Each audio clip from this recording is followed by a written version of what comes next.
Over 300 mass shootings in 2025, over 18,000 killed in 2025, including homicide, murder, unintentional shootings, and defensive gun use. 160 plus gun-related incidents in schools in 2025, and over 46,000 killed in gun injuries in 2023. Guns remain deeply entrenched in American life. Firearms are the leading cause of death for children, teens, and young adults in America, surpassing motor vehicle accidents and cancer for the very same age groups. And mass shootings in 2025 alone average more than one a day. And the recent assassination of Charlie Kirk is a stark reminder of how firearms continue to shape and sometimes distort American reality. On HT In Depth, we explain why. Why are Americans so trigger-happy? Will Kirk's murder be a catalyst for change? Is it time for the United States to revisit its national gun policy? My name is Aayesha Varma. Let's begin.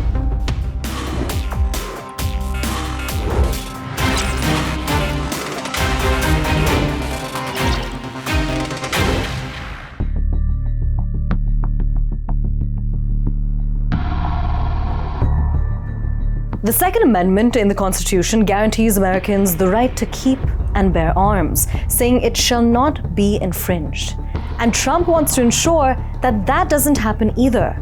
A few issues that I'm always talking about is rebuilding our military. I've done that $2.5 trillion. But I always mention the Second Amendment, because the Second Amendment, they want to obliterate it, our opponents. They want to get rid of guns. They want to take away your freedoms, whether it's recreational or safety. It's recreational for some, it's safety for some, or it's both. They want to obliterate, get rid of your Second Amendment. That will never happen with me. To me, it's one of the biggest things. I mentioned it very early. With me as your president, your Second Amendment will not be tampered with. It will not be touched. Go out and vote early if you can, but get out and vote. Thank you. Rooted in fear of tyranny and a yearning for personal liberty, America's founding fathers gave everyone the legal green light to maintain their own home security. The Supreme Court has also repeatedly affirmed this as an individual right, making any effort to regulate or restrict gun use a constitutional labyrinth. For many, owning a firearm is as American as apple pie, owing as much to the mythos as the actual legal protections. For example, in McDonald versus the City of Chicago, a 2010 case, the judges held that the Second Amendment's protections apply not just to the federal government, but also to state and local governments via the 14th Amendment. In layman's terms, this meant that localities and states couldn't completely ban handgun ownership for law-abiding citizens. But there's more to it than just the Constitution. Enter now the gun lobby. The National Rifle Association, also known as the NRA, and the National Shooting Sports Foundation, also known as the NSSF, these aren't just trade associations, they're Hollywood-level influencers who spend tens of millions on campaign contributions and lobbying, stuffing Congress like a Thanksgiving turkey. They deploy fear-based messaging aimed at the American patriot, someone who loves the United States and the freedoms enshrined in the Constitution. And beyond personal freedoms, another threat that's constantly pushed into the public's eye are illegal immigrants. In the words of Oliver North, the Second Amendment is the purest metaphor of freedom, because if you are not free to defend yourself and your loved ones, then you are really not free at all. The NRA stokes concerns about self-defense and government overreach so thoroughly that any attempt at gun safety draws resistance hotter than Tabasco. So how does the gun lobby's influence change the ground reality of gun policy? In a myriad of ways, such as funding politicians dedicated to gun rights, resisting background checks, pushing stand-your-ground laws, and blocking research into gun violence. Their influence ensures even reasonable restrictions meet fierce resistance. Listen into what an expert had to say on the matter. Most Americans favor strong gun laws and have done so for decades. In fact, one of the most consistent trends in American public opinion is support for stronger gun laws. So the question then is, why have we not seen the enactment of stronger gun laws at the national level? And essentially, there are two things at play. The first is it's pretty difficult to bring about major change at the national level in American governance because of the way the government is structured. But more specifically, the gun issue is one where the public supports stronger gun laws, but it is not a particularly important concern for most of the public most of the time. On the other side of the coin, there is a small but highly motivated minority of people that compose the gun rights community in America for whom the gun issue is their most important concern. And there is an old rule in politics that says that a small but highly motivated minority can often win the day over a large but fairly apathetic majority. And that essentially is the story of why we have not seen more extensive firearms regulations at the national level. There have been a few instances when stronger gun laws have been enacted at the national level, usually after some national tragedy or upsurge in crime, but it's not happened very often. And we have seen more recently in the last 10 or 15 years in America that support for gun rights or opposition to stronger gun laws has become fused with the Republican Party. That was not true in earlier decades in America, but increasingly a convenient litmus test for Republicans to demonstrate their loyalty to Republican Party principles is by opposing stronger gun laws, even though some of them privately would like to see stronger laws. And so because the two political parties in America, the Democratic Party and the Republican Party, are so closely matched, and at times, of course, the Republican Party has been the dominant party, it has been able to block stronger gun laws. I would add one other thing, which is that we are a nation of federalism, and among the states, we have seen lots of activity. More liberal states have enacted many stronger gun laws. More conservative states have repealed what few gun laws they had. So we have seen a real bifurcation on the gun issue at the state level. Ask the average American why guns are so popular and personal protection tops the polls by landslide. Over 70% of gun owners say that it's about safety, not hunting or sport shooting. This is as per a Pew Research Center survey which was conducted in 2023. Some people believe guns are the final bulwark against tyranny, citing colonial history and the distrust of government baked into America's DNA.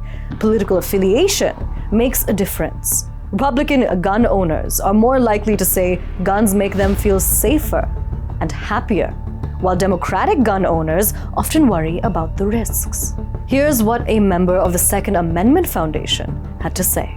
I think in general, like many parts of the world, we probably do need to do a better job of making sure only good people have guns. But overall, America is safer with guns, and that's demonstrated a couple of ways. The first is we have lots of scientific surveys showing that Americans use guns far more for self-defense than they do for crime. So the way that works is, for example, if somebody's about to assault you and you have a gun on you, most of the time you don't even need to fire a shot. Just presenting the gun, if you're about to be assaulted, will get that person to stop what they're doing and run away, and nobody gets hurt, and a life was saved, or at least you stopped an attack. And there are surveys going back decades showing this happens hundreds of thousands of times a year, up to millions of times a year. So while we tend to focus overall on the horrific crimes, and we do need to do a better job of stopping those crimes, if guns were to suddenly vanish in the United States, you wouldn't just be getting rid of gun-related crimes. You would also be getting rid of all these self-defense scenarios that happen using firearms. Not to mention, all the other sorts of good things firearms are used for, like sport, like target shooting, hunting, all that stuff has value too. But just in terms of self-defense, there are a lot of people who use them for that.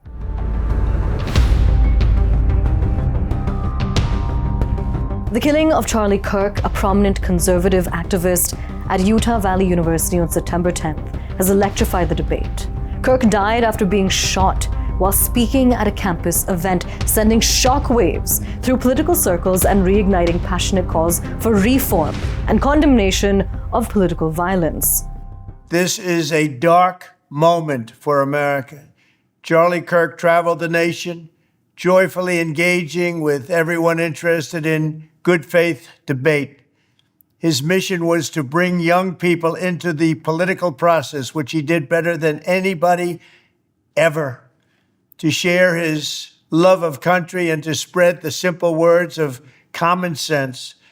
On campuses nationwide, he championed his ideas with courage, logic, humor, and grace.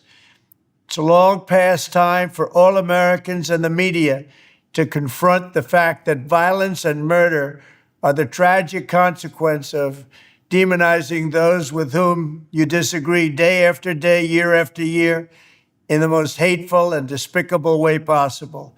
For years, those on the radical left have compared wonderful Americans like Charlie to Nazis and the world's worst mass murderers and criminals. This kind of rhetoric is directly responsible for the terrorism that we're seeing in our country today, and it must stop right now. My administration will find each and every one of those who contributed to this atrocity and to other political violence, including the organizations that fund it and support it, as well as those who go after our judges, law enforcement officials, and everyone else who brings order to our country. Expletives are being hurled from the right to the left, quite literally. In fact, the day after Kirk's murder, a storm erupted in the House of Speakers, with one of Kirk's close friends blaming his death on quote-unquote liberals. The chair would ask that all members present in the chamber and those in the gallery please rise for a moment of prayer for Charlie Kirk and his family.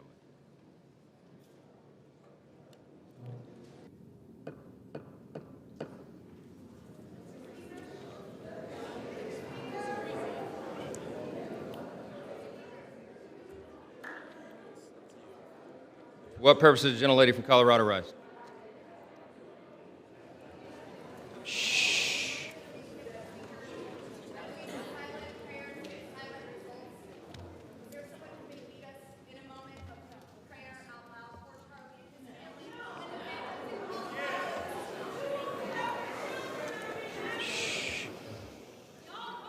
Let's wait a minute. The House will be in order. The House will be in order. The House will be in order. Shh.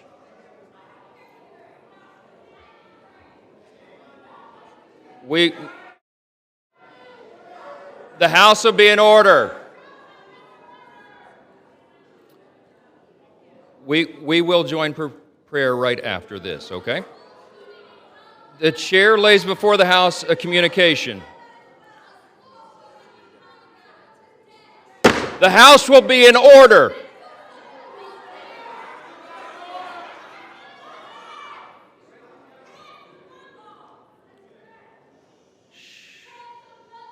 Thank you all. The House will be in order. The chair lays before the House a communication. His assassination, however, highlights an uncomfortable truth. Public figures, regardless of their ideology, are exposed to lethal risks because firearms are so readily and easily accessible. And listen into what Robert Spitzer, a political scientist and author, had to say on the matter. Gun policy change at the national level is not an impossible dream. In fact, during President Biden's administration in the year 2022, he succeeded in getting Congress to enact, for the first time in 30 years, a new federal gun law. Now, it was very limited in its scope and provisions, but the fact is that he was able to build bipartisan support in Congress to enact that law. And that, I think, was an indication that it is possible to see stronger gun laws in America, but we are in a circumstance right now where the president, both houses of Congress, and the Supreme Court, the United States Supreme Court, are pretty firmly in the hands of Republican and conservative forces. And during the era we are in right now, we certainly are not going to see any new gun laws. However, that would not forestall the idea that this could not occur at a future time in a future administration, because the control of government between the Republican and Democratic parties is very narrow. And it wouldn't take very much for the Democratic Party, if they are able to mobilize sufficient support, to change control of the government. And if the Democratic Party were to regain control of the White House and Congress, we almost certainly would see new national new national gun laws. I would add also one other confounding factor, which is the United States Supreme Court.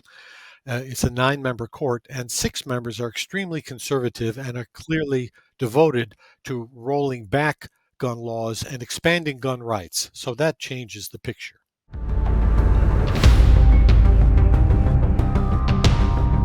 So why do guns still dominate? Because America's founding paperwork and its most powerful lobbyists make it harder to change course than to change a magazine. The gun lobby thrives on fear. Americans cling to a framed sense of freedom, and every high-profile tragedy reopens wounds. In short, the land of the free remains the land of the armed, and every tragedy, like Charlie Kirk's, only reinvigorates the same old, endless constitutional shootout.